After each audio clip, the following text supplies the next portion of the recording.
Check it out. This temp sensor comes with its own enclosure. Let's see. Alright, we got light. Get some warm on this. This fan should kick on. Hey! And then cold.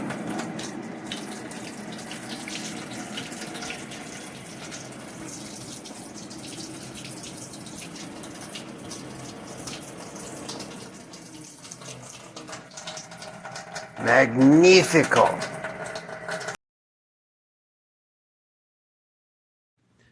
And that, my friends, is why you bench test before assembly. Motherfucker.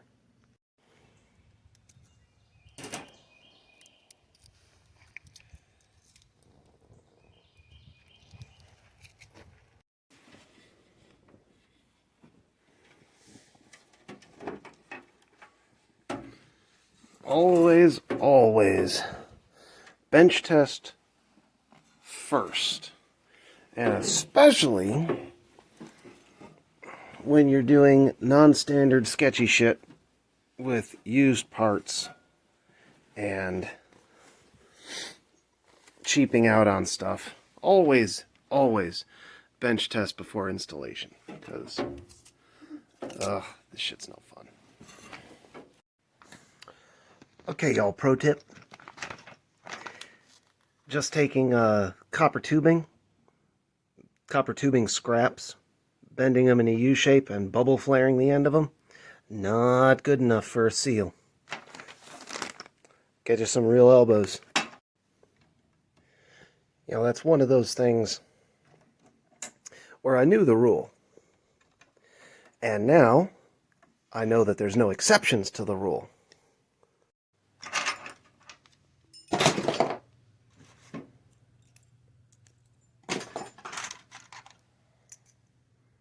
Yeah. Yeah.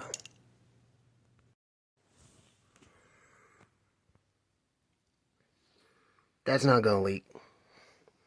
And man, that looks better. Need to kick history kludge, like kludge from a few days ago. I need to kick him in the nuts for thinking that the copper scraps would be okay. Just get the freaking elbows and get the nice clamps. They look good and they'll work. And yeah, damn, Pilgrim. Okay, so change of plans. I fired up the storage server for the first time. And good God, that thing is freaking loud. So, with four spinny hard drives, it's noisier than I'd like. So instead, the cheapest SATA SSDs on Amazon for the main, and the spin drives are going to get put out in the barn for a backup server. So these are the barbs that go into that AIO water block. They got a hose barb on one side and a couple of O-rings on the other. I busted one off trying to take this loose. However, I happen to have these fittings, which actually go to a lawnmower fuel pump. So I have lawnmower fuel pump parts that are going into my computer, because that's how I roll. So, hopefully this will be the last time for a while that this is going together.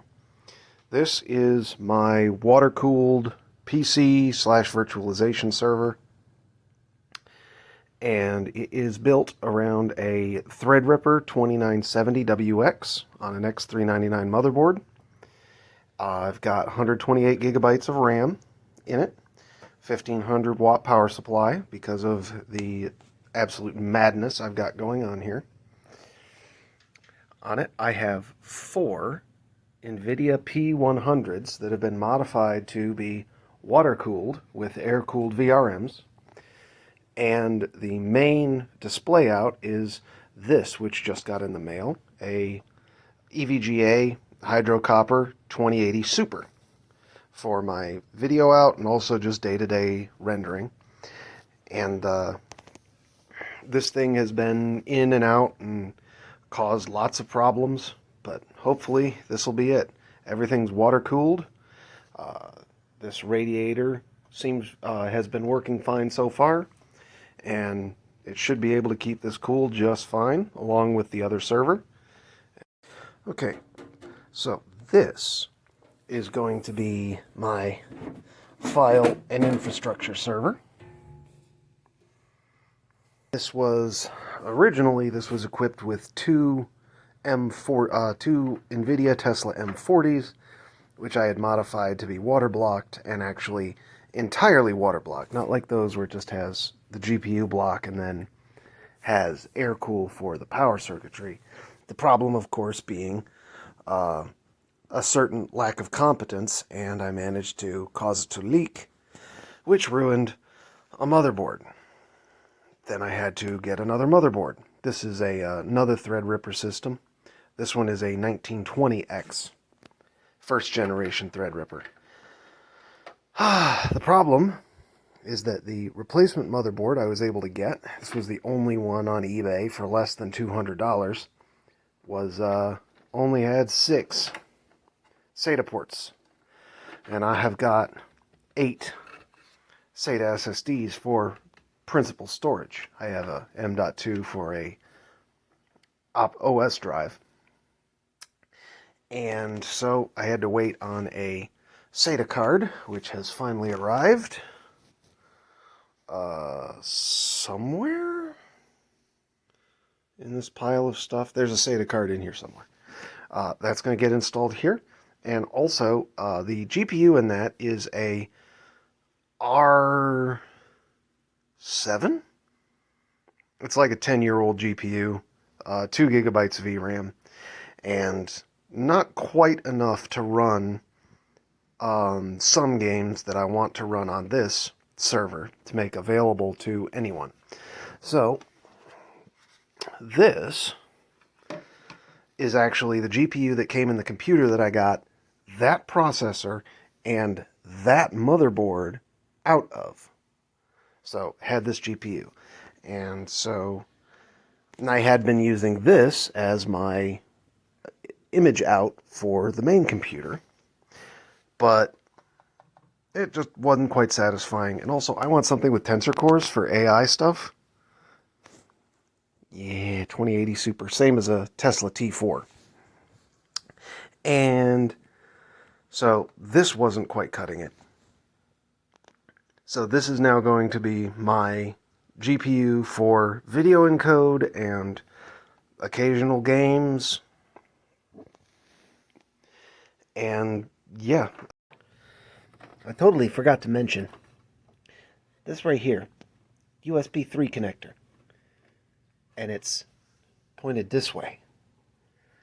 That is like how they should all be. All my other ones are vertical. Like on this one, all of my USB 3 ports, except for the ones on the back, are blocked by all of this shit. So, this is how it should be. This is how it should be, should always be. Never be any other way. That's what I say.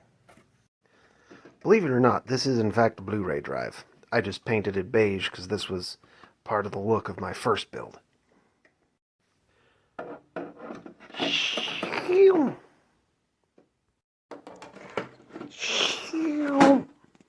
Like, subscribe.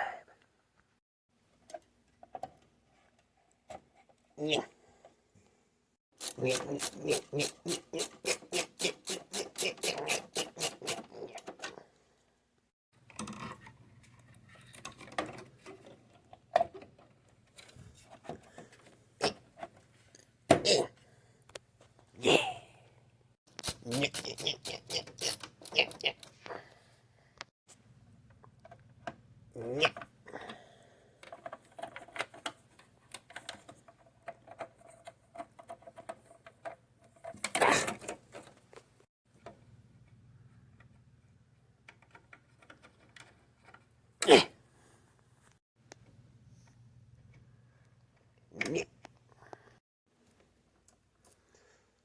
You know, Velcro's expensive.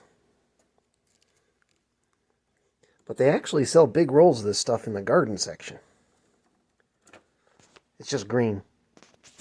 I mean, there's worse things it could be.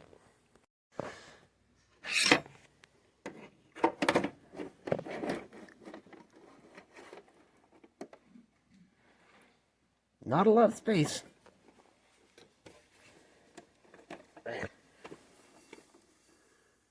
But there's space. I absolutely hate it.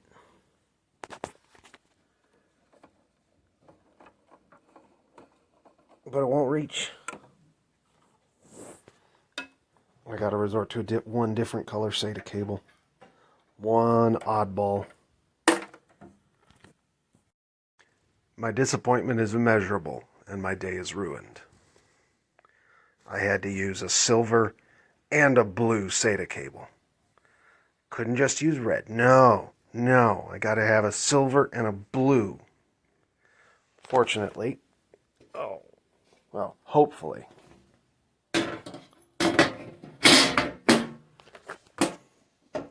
I won't need to see the inside of this very often. I hope.